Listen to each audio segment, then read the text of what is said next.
Assalamualaikum, perkenalkan nama saya Tazkia Aroyan dari kelompok Mahitam. Kita di sini akan sharing tentang kesehatan mental. Oke, pertama-tama saya bacakan artikelnya dulu terlebih dahulu. Mohon didengarkan ya teman-teman. Kepekaan dan kesadaran terhadap kesehatan mental tak hanya berlaku pada orang dewasa yang sedang produktif, tetapi juga anak-anak, remaja, bahkan lansia. Orang dengan kesehatan mental yang prima dapat beraktivitas secara produktif dan menggunakan potensi yang dimilikinya dengan maksimal. Ia juga mampu berpikir positif dan jernih ketika dihadapkan dengan berbagai persoalan. Hal ini akan menuntun dirinya menjadi pribadi yang lebih baik dalam menyikapi masalah. Mental yang sehat juga baik untuk kehidupan sosial. Orang dengan mental yang sehat dapat berkomunikasi dengan baik, mudah bergaul, dan memiliki pertemanan yang sehat. Ia juga lebih mampu memberikan kontribusi yang baik kepada komunitas atau orang-orang di sekitarnya. Tidak hanya itu, kesehatan mental juga dapat memengaruhi kesehatan fisik. Seperti kata pepatah, dalam tubuh yang sehat terdapat jiwa yang kuat. Seseorang dengan kesehatan mental yang baik terbukti beresiko lebih rendah terkena penyakit kronis seperti stroke, diabetes tipe 2, dan penyakit jantung. Kesehatan mental atau jiwa menurut Undang-Undang Nomor 18 Tahun 2014 tentang Kesehatan Jiwa merupakan kondisi di mana seseorang individu dapat berkembang secara fisik, mental, spiritual, dan sosial sehingga individu tersebut menyadari kemampuan sendiri, dapat mengatasi tekanan, dapat bekerja secara produktif, dan mampu memberikan kontribusi untuk komunitasnya.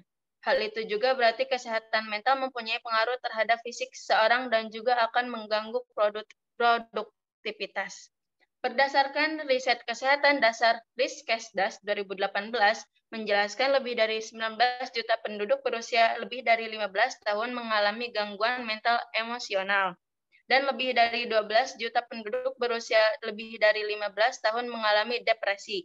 Hal ini dapat disimpulkan bahwa rata-rata penduduk Indonesia yang mengalami gangguan kesehatan mental adalah remaja, di mana pada rentan usia tersebut, emosi masih belum stabil dan menyebabkan remaja mengalami gangguan kesehatan mental.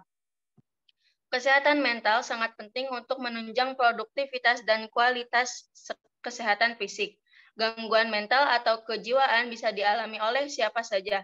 Data Riskesdas, Riset Kesehatan Dasar 2018 menunjukkan prevalensi gangguan mental emosional yang ditunjukkan dengan gejala-gejala depresi dan kecemasan anak usia 15 tahun ke atas mencapai sekitar 6,1% dari jumlah penduduk Indonesia atau setara dengan 11 juta orang.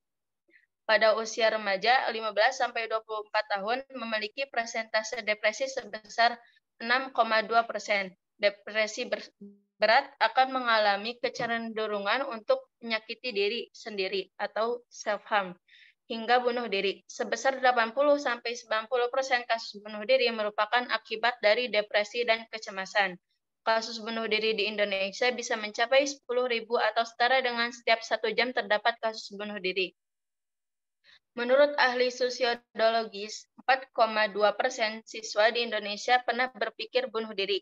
Pada kalangan mahasiswa, sebesar 6,9% mempunyai niatan untuk bunuh diri, sedangkan 3% lain pernah melakukan percobaan bunuh diri. Depresi pada remaja bisa diakibatkan oleh beberapa hal seperti tekanan dalam bidang akademik, perundungan atau bullying, faktor keluarga, dan permasalahan ekonomi. Depresi terjadi dengan salah satu ciri adalah dengan stres dan kecemasan berkepanjangan yang menyebabkan terhambatnya aktivitas dan menurunnya kualitas fisik. Pencegahan depresi dapat dilakukan dengan pengelolaan stres. Pengelolaan stres masing-masing individu berbeda. Ada yang mengelola stres dengan melakukan kegiatan yang disukai seperti hobi, melakukan kegiatan refreshing, mendekatkan diri dalam konteks spiritual keagamaan, hingga bercerita kepada orang lain untuk mengurangi beban stres. Terlepas dari stigma masyarakat, keberanian diri untuk terbuka terhadap orang lain dan berobat merupakan salah satu langkah yang tepat. Di era digital seperti sekarang, banyak platform yang menyediakan layanan konsultasi secara daring dengan biaya maupun gratis. Selain itu, beberapa puskesmas telah menyediakan layanan konsultasi psikologi dengan biaya gratis maupun berbayar dengan harga terjangkau. Akan tetapi, pemahaman akan kesehatan mental di Indonesia cenderung rendah. Hal ini dibuktikan dengan tingkat pemasungan orang dengan gangguan jiwa sebesar 14% pernah pasung seumur hidup dan 31,5% dipasung 3 bulan terakhir. Selain itu, sebesar 91% masyarakat Indonesia yang mengalami gangguan jiwa tidak tertangani dengan baik dan hanya 9% sisanya yang dapat tertangani. Tidak ditangani dengan baik bisa menjadi indikasi akan kurangnya fasilitas kesehatan mental ditambah kurangnya pemahaman akan kesehatan mental.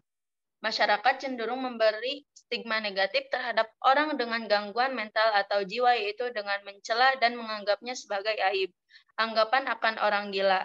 Selain itu, masyarakat yang kurang paham akan tanda-tanda gangguan mental depresi seperti yang mana depresi merupakan gangguan kesehatan mental yang baik yang paling sering ditemukan. Hal ini menyebabkan orang dengan kesehatan mental terganggu cenderung susah terbuka akan pengobatan dan masalah merasa lebih tertekan akan stigma masyarakat. Hendaknya masyarakat lebih terbuka dan peka akan gangguan kesehatan mental di sekitarnya. Masyarakat bisa menjadi pendengar yang baik bagi orang yang mengalami depresi maupun stres sebagai upaya meringankan beban mental.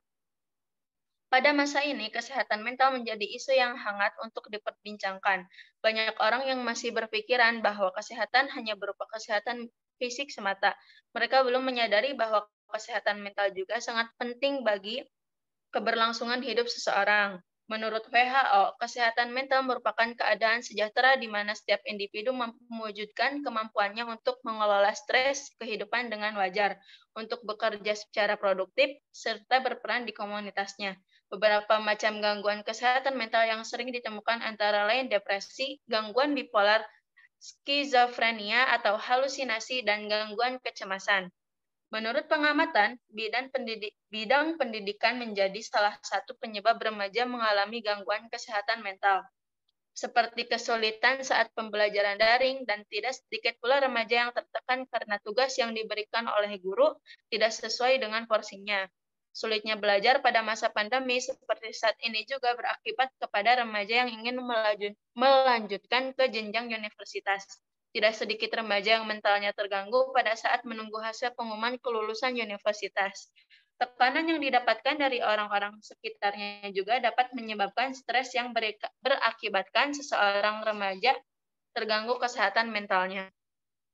Selain itu, banyak faktor lain yang menjadi penyebab terjadinya kesehatan mental remaja terganggu, seperti faktor pernikahan, gaya hidup, genetik, masalah keluarga, ekonomi, sosial, dan faktor-faktor lingkungan lainnya.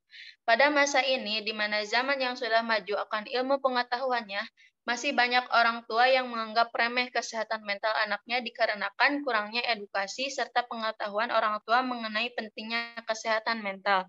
Akibatnya, banyak remaja yang kurang terbuka dan takut untuk bercerita kepada orang tuanya mengenai apa yang mereka rasakan selama ini, dan tidak sedikit pula remaja yang inner child-nya terluka. Namun, orang tua menganggap itu adalah hal yang biasa dan mengabaikan kesehatan mental anaknya. Sangat penting bagi kita untuk mengenali gejala-gejala yang menunjukkan bahwa remaja tersebut mengalami gangguan kesehatan mental. Gejala-gejala tersebut diantaranya yaitu merasa putus asa dan tidak berdaya, sering marah secara berlebihan, perubahan suasana hati dengan cepat, merasa sedih berkepanjangan, mengalami kecemasan, serta nafsu makan terganggu. Jika remaja di sekitar kita mengalami gejala-gejala tersebut, maka kita perlu memberikan perhatian lebih kepada mereka. Beberapa hal yang dapat kita lakukan, yakni dengan mendengarkan cerita serta keluhan mereka, memberikan dukungan positif, memberikan dukungan emosional, dan meminta bantuan tenaga profesional yang ahli dalam menangani masalah kesehatan mental pada remaja seperti dokter, psikolog, konselor, dan psikiater. Pemerintah juga harus memberikan perhatian lebih terhadap kesehatan mental, khususnya bagi remaja, yaitu dengan meningkatkan layanan kesehatan mental di daerah-daerah tertentu atau kepada kelompok-kelompok masyarakat tertentu yang khususnya kepada orang tua, karena masih banyak orang tua di Indonesia yang belum aware mengenai kesehatan mental anak maupun lingkungannya.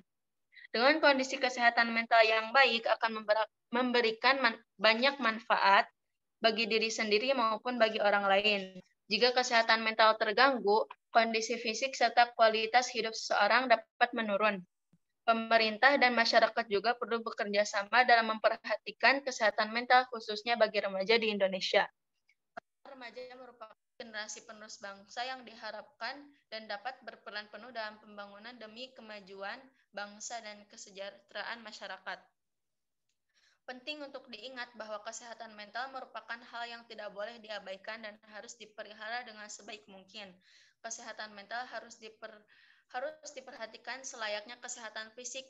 Jika kesehatan mental terganggu, maka timbul gangguan mental. Maka dari itu, sebagai generasi yang sangat diharapkan oleh negara untuk memegang masa depan bangsa, alangkah lebih baik kita mengambil langkah dari sekarang untuk meminimalisir gangguan mental terjadi pada diri kita. Oke, teman-teman, dapat dipahami? Sekarang, saya akan menunjuk satu persatu kepada teman-teman untuk memberikan opininya. Untuk Alfia, tadi sudah dibahas ciri-ciri orang yang memiliki mental yang sehat. Kalau dari Alfia sendiri, kira-kira gimana ya semisal orang tersebut mentalnya sedang tidak baik-baik saja? Oke, suara aku kedengeran ya, Taskia? Halo, teman-teman. Ya. Sesuai apa yang ditanyain Taskia, jadi ini aku simpulin beberapa opini aku dari pengalaman pribadi aku dan artikel atau jurnal yang aku dapat. Nah, orang yang mengalami gejala mental atau mentalnya nggak baik-baik saja, kalau menurut aku sendiri sih, orang yang mentalnya nggak sehat itu terlihat dari cara berkomunikasi, cara mengekspresikan emosinya, sama fisiknya. Nah, seperti sulit mengendalikan diri, sulit mengendalikan emosi, kurang tanggap dan dalam berkomunikasi, mudah dan tampak lesu atau terlihat agak tertekan, merasa sedih berkepanjangan, mati rasa dengan beberapa hal, merasa lelah yang signifikan, sering marah-marah berlebih, merasa putus asa dan tidak punya tidak berdaya, sering merasa bingung, khawatir atau takut, memiliki pengalaman yang buruk dan sesuatu yang sulit dilupakan, mengalami delusi, paranoid atau halusinasi, merasa sulit dalam berkonsentrasi dan cenderung menarik diri dari lingkungan. Jadi ya mungkin semua orang nggak bisa nggak bisa terlihat sama ya. Kalau mereka sakit ada yang bisa emosinya ditumbuhin, ada yang enggak. Jadi tergantung masing-masing. Ya begitu aja sih opini aku ya, Taskia. Oke, terima kasih Alfia atas opini yang telah diberikan. Sekarang coba Anwar ya. Berdasarkan undang-undang tersebut, bagaimana caranya kita supaya bisa mencapai kondisi seperti yang telah dijelaskan tadi? Oke, sebelumnya suara aku jelaskan ya. Iya. Oke, terima kasih atas waktunya dan mohon maaf apabila pencahayaannya itu agak kurang gitu.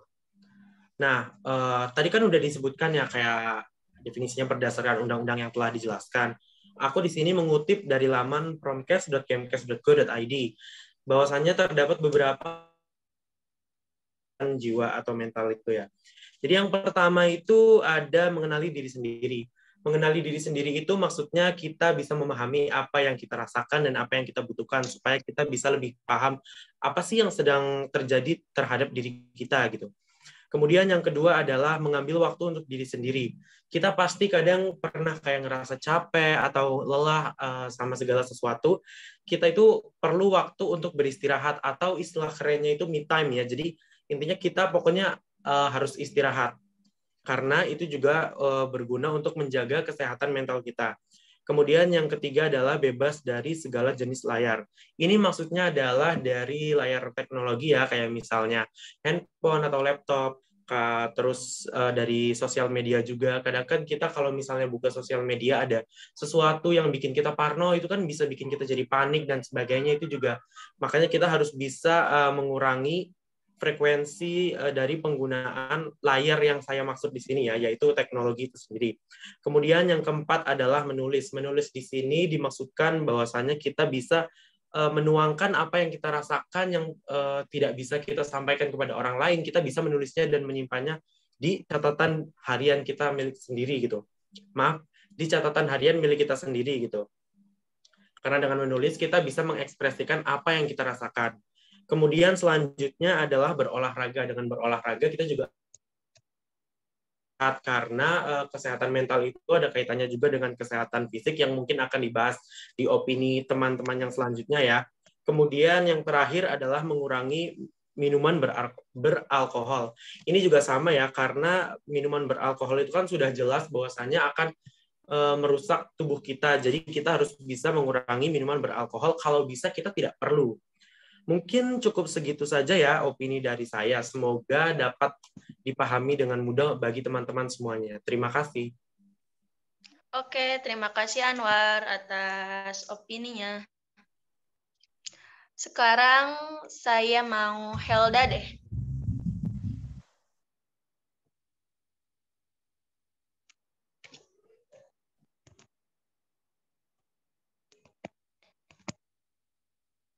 Helda? Iya Kak, Helda di sini.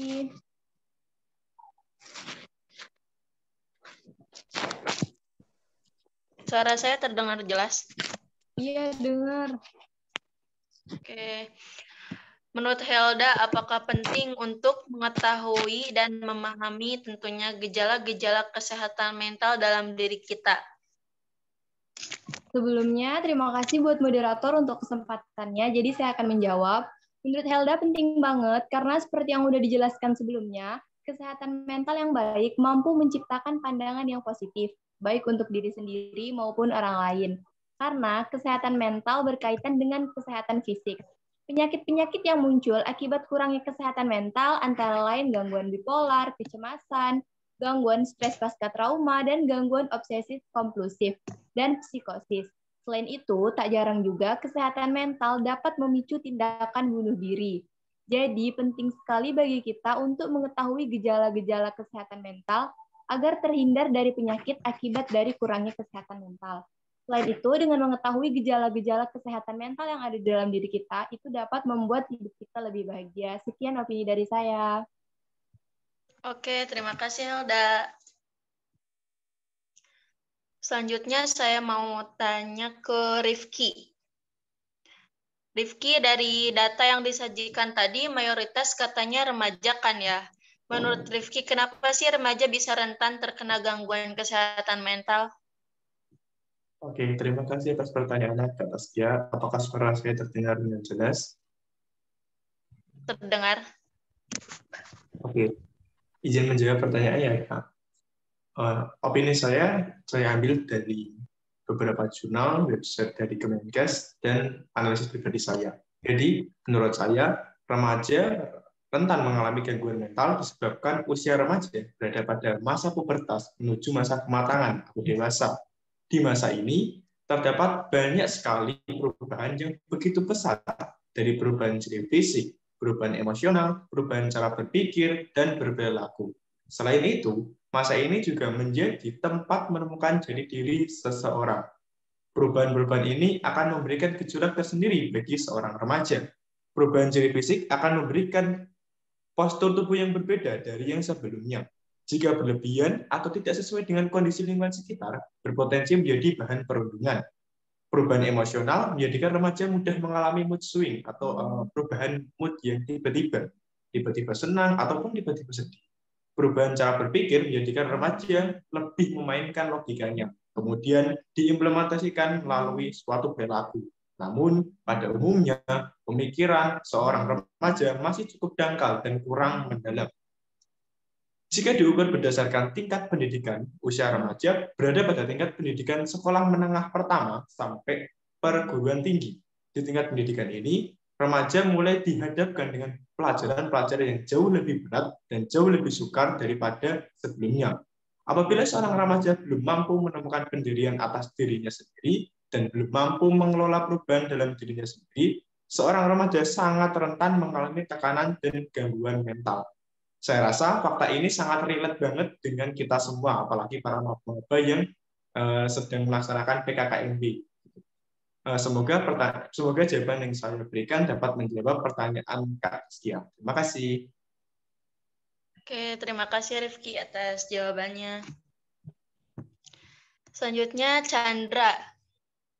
Chandra tadi disebutkan salah satu faktor penyebab depresi adalah keluarga. Coba Chandra jelaskan menurut kamu kenapa hal itu bisa terjadi? Oke, sebelumnya terima kasih buat Taskia atas kesempatannya. Izin aku mau jawab. Jadi, mengapa hal itu bisa terjadi? Hal itu bisa terjadi dikarenakan adanya stigma didikan orang tua yang dinilai paling baik tersebar di kalangan masyarakat. Aku kutip dari laman kumparan.com, faktor awal pemicu depresi pada anak itu adalah kurang dekatnya hubungan orang tua dengan anak. Hal tersebut dimulai dari minimnya menghargai prestasi anak, kurangnya memberikan sentuhan fisik, dan sedikit meluangkan waktu kepada anak. Bukan hanya itu, komunikasi satu arah dalam pengasuhan juga merupakan faktor terbesar depresi yang dialami oleh pada anak. Jika kita telusuri lebih dalam, peraturan ini biasanya sudah tersebar luas di kalangan masyarakat, terutama di Indonesia. Beberapa peraturan tersebut, seperti anak yang harus selalu menghormati orang tua, tapi tidak sebaliknya, anak harus dapat dilihat tapi tidak boleh didengar, dan anak dianggap bersalah jika marah terhadap hal yang dilakukan oleh orang tuanya. Contoh lainnya yaitu mengatur segala kegiatan anak semaunya tanpa berkomunikasi dengan sang anak dan hanya memikirkan beban pikirannya sendiri. Padahal sebagai seorang anak, terutama yang telah memasuki usia remaja, pastinya sedang membutuhkan banyaknya arahan, dukungan, dan afeksi dari orang tuanya. Sementara itu, orang tua dengan pola asuh komunikasi satu arah dapat membuat anak merasa tertekan saat berada di lingkungan keluarganya. Mungkin segitu aja dari opini aku. Terima kasih. Oke, terima kasih Chandra atas opininya. Selanjutnya, saya mau menanya ke Tazkia deh. Tazkia Putra.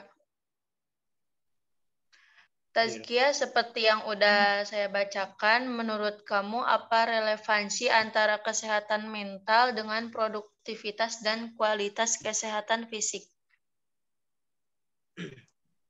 Terima kasih atas pertanyaannya, Tazkia. Jadi, menurut aku di kesehatan mental, kesehatan fisik, dan produktivitas fisik itu ada relevansinya. Sebagai contoh kecil ya, mungkin teman-teman juga di sini suka ngerasain gitu, ketika lagi stres, banyak beban tugas dari sekolah, itu kadang kita jadi sulit tidur, susah makan, atau bahkan jadi sering makan yang pada akhirnya menyebabkan kita jadi kurang tidur, berat badan naik, ataupun turun gitu. Nah, itu sebagai contoh kecil. Ternyata ada penjelasan ilmiahnya yang aku baca dari artikel jurnal dari Riskesdas, Riset Kesehatan Dasar. Jadi, ternyata sistem emosional itu mempengaruhi otak melalui sistem neurohumoral yang menyebabkan gejala fisik yang dipengaruhi langsung oleh hormon adrenalin. Jadi, ketika kita lagi stres atau kita lagi merasakan sesuatu tentang emosi, misal deh marah, itu ada satu hormon yaitu hormon adrenalin kita yang bakal meningkat. Nah, apa sih akibat dari hormon adrenalin kita yang meningkat itu? Pertama, kita bisa jadi sakit kepala, terus kita bisa jadi insomnia, kita bisa jadi gelisah, bahkan depresi, bahkan yang paling parahnya kita bisa kena penyakit jantung.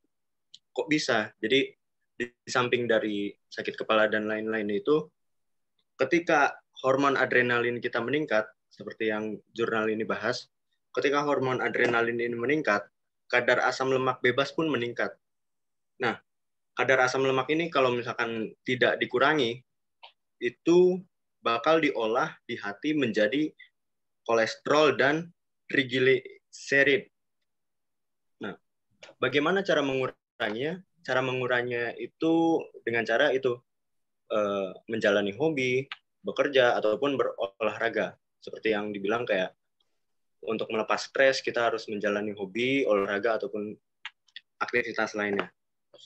Nah, kalau misalkan kadar kolesterol itu tidak dikurangi, bakal menimbun di pembuluh darah, termasuk pembuluh darah yang ada di jantung yang pada akhirnya bisa menyebabkan tekanan darah tinggi di jantung.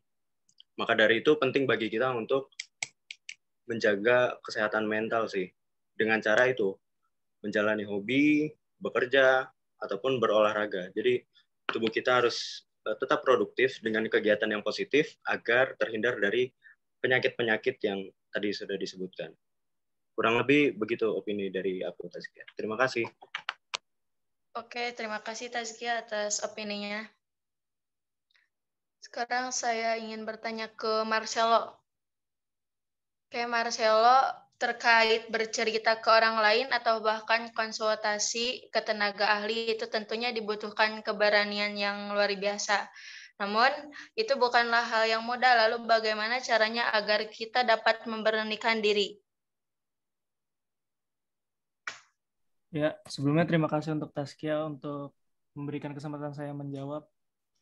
Untuk orang yang kondisinya sedang tidak baik-baik, memang sangat sulit untuk bisa percaya kepada orang lain, maupun itu teman terdekatnya sendiri. Kita sendiri tidak bisa meyakinkan mereka agar bisa cerita tentang masalahnya kepada kita. Akan tetapi, kita sebagai temannya dapat membantu dengan cara yang lain, seperti menjadi teman yang suportif dan tidak menjudge kondisi yang belum kita ketahui kondisi permasalahannya kenapa. Dari hal yang telah kita lakukan tersebut dapat menumbuhkan rasa percaya diri dan kepercayaan teman. Suaranya. Halo. Ada suaranya. Seperti menjadi teman yang suportif dan tidak menjudge kondisi yang belum kita ketahui kondisinya, permasalahannya kenapa. Dari hal yang telah kita lakukan tersebut dapat menumbuhkan rasa percaya diri dan kepercayaan teman terhadap diri kita, dan mungkin setelah apa yang kita lakukan mereka bisa mulai terbuka dan menceritakan permasalahannya kepada kita atau mungkin ke para ahli. Karena biasanya orang yang memiliki mental yang kurang sehat sangat sulit untuk bisa berani bercerita ke orang lain. Ya, segitu dari saya. Oke, terima kasih Marcelo atas opininya. Selanjutnya ke Bayu. Oke, Bayu, melihat angka kasus bunuh diri di Indonesia, menurut Bayu bagaimana caranya supaya kita bisa menekan angka tersebut hingga mendekati 0? Halo, terima kasih Tazkia. Sebelumnya suara saya apa terdengar jelas? Ya, terdengar. Saya mengutip opini ini dari website Halo Dokter. Di sini dikatakan bahwa ada beberapa cara yang dapat kita lakukan untuk menekan angka bunuh diri yang ada di Indonesia. Yang pertama, ajak ia berdiskusi dan jadilah pendengar yang baik. Seseorang yang berkeinginan untuk bunuh diri biasanya sedang mengalami suatu masalah berat. Oleh karena itu, peran kita sangat penting dalam membuka percakapan yang hangat, agar ia mau berbagi cerita terkait apa yang sedang dirasakannya. Yang kedua, bantu selesaikan masalah dia semampu mungkin. Seseorang yang memiliki keinginan untuk bunuh diri sangat menderita secara emosional. Bunuh diri dianggap sebagai satu-satunya jalan keluar bagi mereka yang tidak bisa menghadapi masalahnya sendiri. Maka dari itu, cobalah untuk tawarkan bantuan apa saja yang mungkin seseorang butuhkan. Yakinkan pada diri kita bahwa kita bisa membantu masalah seseorang itu. Bila memang permasalahan dirasa cukup besar, kita bisa melibatkan kerabat maupun keluarga untuk ikut membantu memecahkan masalah tersebut. Dan yang ketiga, jangan biarkan ia kesepian. Karena bunuh diri seringkali dilakukan secara diam-diam, Sebisa mungkin jangan biarkan ia sendirian. Temani ia setiap waktu agar tidak terjadi hal-hal yang tidak diinginkan. Selain itu, singkirkan semua barang-barang yang dianggap berbahaya, seperti senjata api, senjata tajam, atau barang-barang lain yang berpotensi digunakan untuk mengakhiri hidup seseorang. Dengan begitu, hasrat atau keinginan untuk bunuh diri pun bisa Dan yang terakhir, ajak ia untuk menemui psikolog atau psikiater.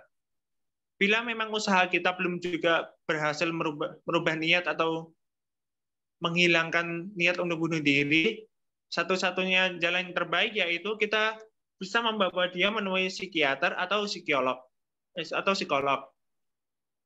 Nantinya, psikiater atau psikolog akan melakukan penanganan tergantung pada penyebab yang mendasari pikiran dan perilakunya untuk bunuh diri. Pada dasarnya, pencegahan bunuh diri pada seseorang bisa teratasi dengan baik selama keluarga dan temannya ikut peduli untuk membantu mencari jalan keluar permasalahan yang dihadapi oleh orang tersebut. Dengan mengetahui tanda seseorang ingin bunuh diri, maka angka bunuh diri di Indonesia ini pun bisa ditekan hingga mendekati 0%. Sekian pendapat dari saya. Kembali lagi ke Taskia. Terima kasih Bayu atas pendapatnya. Sekarang beralih ke Selvina. Oke, Selvina, kira-kira bagaimana pandangan masyarakat ketika mengetahui ada seseorang di sekitarnya yang memang kesehatan mentalnya atau jiwanya sedang terganggu? Oke, izin menjawab ya Kak Taskia. Di beberapa bulan kebelakang ini, kesadaran masyarakat dalam isu kesehatan mental dinilai terus berkembang. Dulu mungkin masyarakat masih menutup mata ketika membahas kesehatan mental karena dianggap hal yang tabu. Meski begitu, beberapa masyarakat memberikan stigma bahwa orang dengan gejala kesehatan mental adalah orang yang kurang tentang pengetahuan agama. Padahal gejala kesehatan mental yang paling sering ditemukan yaitu adanya depresi. Tapi sekarang sudah mulai banyak beberapa komunitas kampanye, obrolan di media sosial, bahkan dijadikan karya film yang mengulas kesehatan mental. Jadi itu opini aku tentang pandangan masyarakat ketika seseorang di sekitar yang mengalami kesehatan mental, Kak Taskia. Oke, terima kasih Selvina atas ininya. Sama-sama. Sekarang pertanyaan ditunjukkan ke Nokdila. Untuk Nokdila, tadi kan disebutkan salah satu cara pencegahan depresi adalah dengan bercerita ke orang lain. Menurut Nokdila itu seberapa besar sih pengaruhnya jika bercerita ke orang lain itu? Oke, sebelumnya terima kasih izin menjawab. Suara aku udah kedengeran, teman-teman? Kedengeran. Iya kan, seberapa besar pengaruh gitu. Tadi seperti yang disebutkan di awal, kalau misalnya berani bercerita ke orang lain itu kan udah merupakan langkah yang tepat.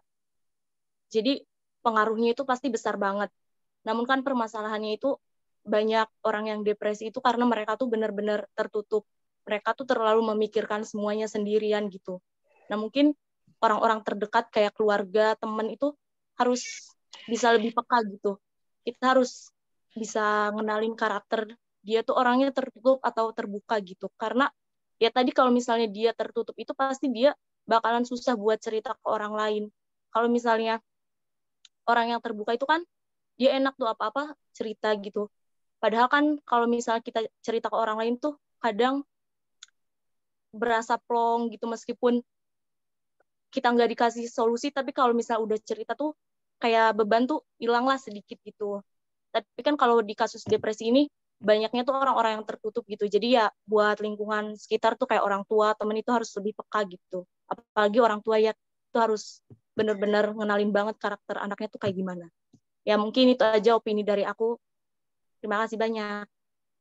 Oke, terima kasih Nokdila. Sekarang ke Arvika. Oke, Arvika.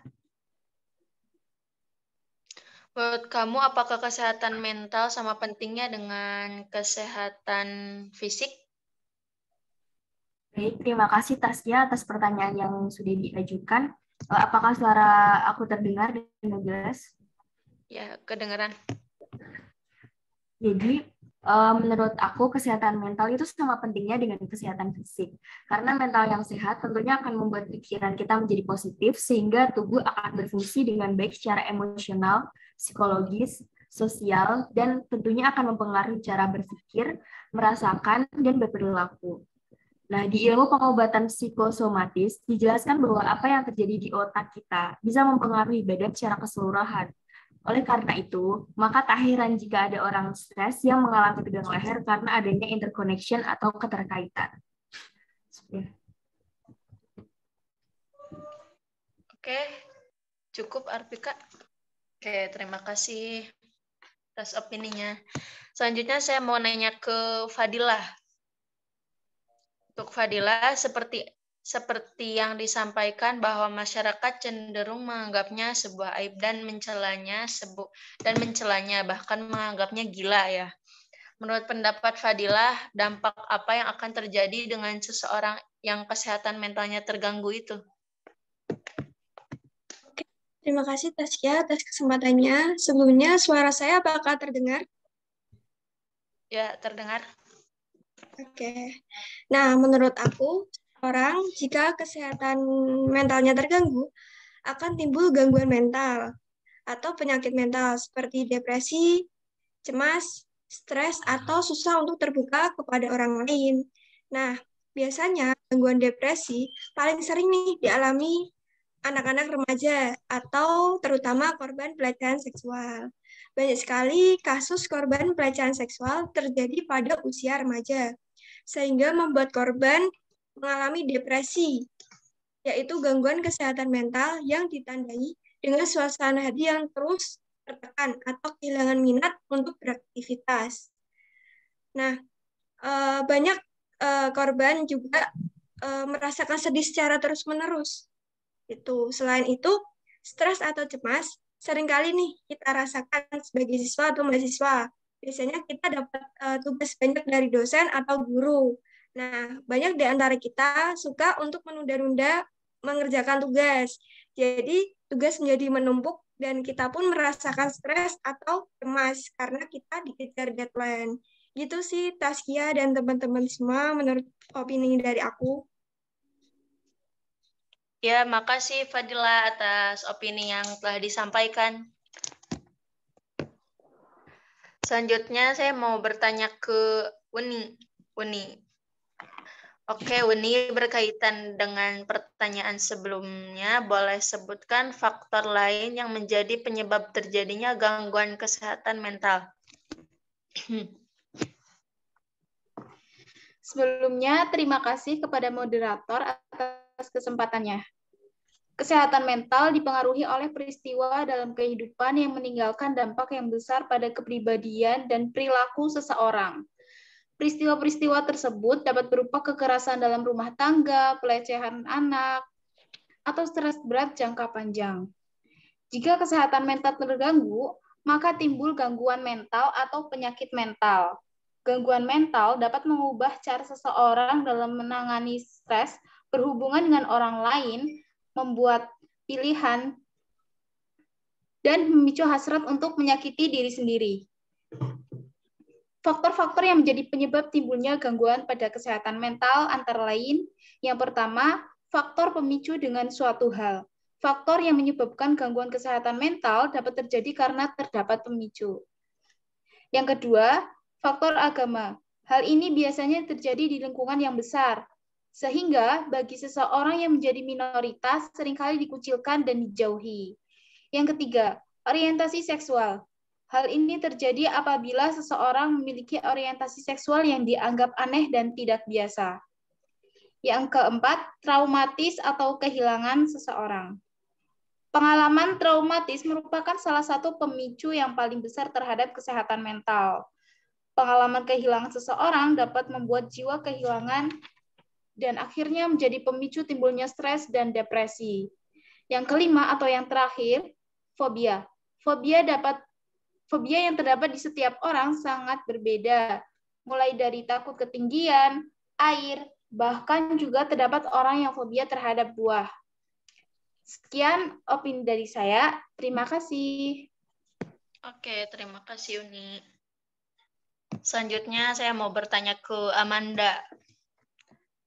Amanda, tadi dikatakan bahwa pemahaman kesehatan mental di Indonesia masih cenderung rendah. Menurut Amanda, bagaimana solusinya supaya masyarakat Indonesia lebih paham? Baik, terima kasih atas kesempatannya, Taskia. Jadi, kita sebagai warga Indonesia itu harus saling mengedukasi satu sama lain. Selain untuk meningkatkan pemahaman mengenai kesehatan mental, hal itu juga sebagai upaya pencegahan peningkatan penduduk yang mengalami gangguan jiwa atau gangguan kesehatan mental. Ada salah satu namanya itu konsep person in environment, di mana konsep ini menitikberatkan kepada relation gitu antara individu dengan lingkungannya sekitar. Jadi dengan menerapkan konsep tersebut, kita jadi bisa melihat permasalahan mental itu bukan hanya dari satu sisi saja, tapi juga di sisi yang berbeda. Gitu. Peningkatan kesehatan mental itu juga harus dimulai dengan meningkatkan risiko edukasi, memperluas informasi, dan menyebarkannya kepada orang-orang terdekat. Selain itu, upaya ini juga harus diimbangi dengan peningkatan jumlah tenaga kesehatan mental di Indonesia. Salah satunya itu dengan adanya psikolog di puskesmas. Karena dengan adanya psikolog di puskesmas, masyarakat yang memiliki permasalahan kesehatan mental akan lebih mudah dalam hal sarana maupun finansial. Itu akan sangat membantu masyarakat untuk memeriksakan kesehatan mentalnya. Seperti itu kira-kira opini yang bisa aku bagikan ke teman-teman. Kembalikan ke Taskia, silakan. Oke, makasih Amanda atas opini yang telah diberikannya. Selanjutnya, Gibran. Oke, Gibran, menurut Gibran, apakah kondisi mental kita berpengaruh untuk kehidupan kita di hari ini atau untuk kedepannya? Baik, terima kasih atas pertanyaannya. Minta izin menjawab saudara-saudara. Opini ini saya ambil dari pengalaman pribadi saya bahwa kesehatan mental sangat berpengaruh pada kehidupan orang itu sendiri. Karena kesehatan mental itu yang mempengaruhi emosi seseorang. Jika kesehatan mental terganggu, maka mengakibatkan emosi yang tidak terkendali saat melakukan aktivitas sehari-hari. Contohnya muncul rasa cemas, mudah marah, dan lain-lain. Tapi lain jika kesehatan mental seseorang sedang baik, maka orang itu akan mampu mengendalikan emosi masing-masing dan akan menghasilkan kegiatan positif, misalnya dapat berpikir dengan jernih dan sebagainya. Cukup sekian opini saya, terima kasih. Saya kembalikan ke moderator.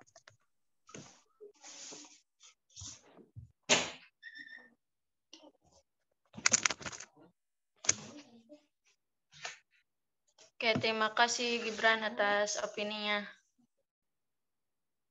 Selanjutnya ke Asih. Oke, buat Asih, sebutkan salah satu sebab para remaja zaman sekarang sering mengalami gangguan kesehatan mental. Ya, oke. Terima kasih kepada Taskia atas kesempatan dan pertanyaannya. Ya, remaja itu kan masa peralihan dari anak-anak ke dewasa yang usianya kisaran 12 sampai 24 tahun. Di mana pada usia ini mereka adalah seorang pelajar. Gangguan kesehatan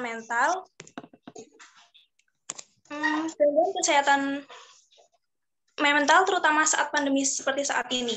Menurut Direktorat Jenderal Pencegahan dan Pengendalian Penyakit atau P2P Kementerian Kesehatan menyatakan bahwa kasus gangguan mental dan depresi mengalami peningkatan hingga 6,5% selama pandemi COVID-19 di Indonesia. Jadi total remaja yang mengalami gangguan kesehatan mental sekitar 12 juta jiwa. Dan rata-rata mereka adalah usia pelajar. Salah satu penyebab remaja mengalami gangguan kesehatan mental, terutama pada masa pandemi seperti saat ini, itu daring. Perubahan kehidupan sekolah yang tadinya secara langsung dan sekarang dilaksanakan secara online yang terasa membosankan. Tersebut membuat para remaja untuk terus beradaptasi. Karena daring, tugas terasa menjadi lebih banyak, yang membuat para pelajar banyaknya stres, bahkan mengalami depresi sampai ada yang bunuh diri. Selain itu, kecemasan juga dirasakan oleh para remaja yang membuat mentalnya terganggu. Ya, mungkin itu opini dari aku kembalikan pada Taskia. Terima kasih. Oke, terima kasih Asih atas opininya. Selanjutnya saya mau bertanya ke Jennifer. Ke Jennifer, menurut kamu berikan opini kamu tentang pentingnya kesehatan mental ini dalam kehidupan sehari-hari. Sebelumnya, apakah suara saya terdengar? Opini Lebih saya keras tentang dikit, coba. Opini saya tentang pentingnya kesehatan mental itu, menurut saya kesehatan mental itu sangatlah penting karena kesehatan mental itu dapat membantu kita untuk mengelola stres dan membantu kita untuk berhubungan dengan orang lain dan membantu kita juga untuk menentukan sebuah pilihan. Karena jika kesehatan mental terganggu, maka pikiran dan suasana hati pasti juga akan terganggu.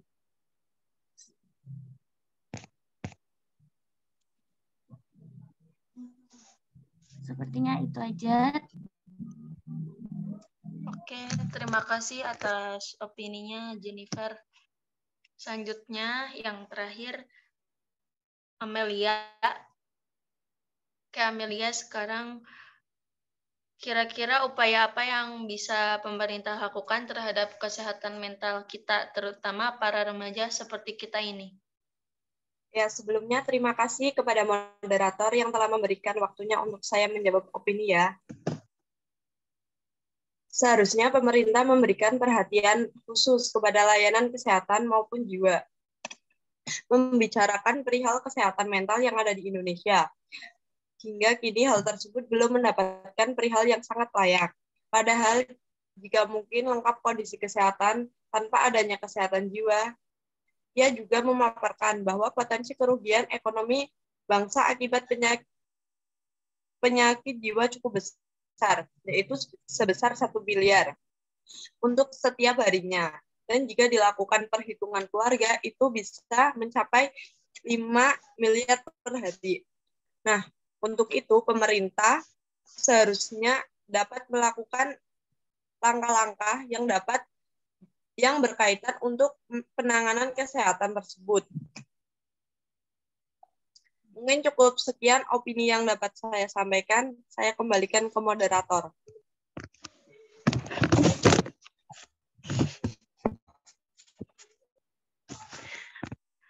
Oke, terima kasih atas opininya Amelia.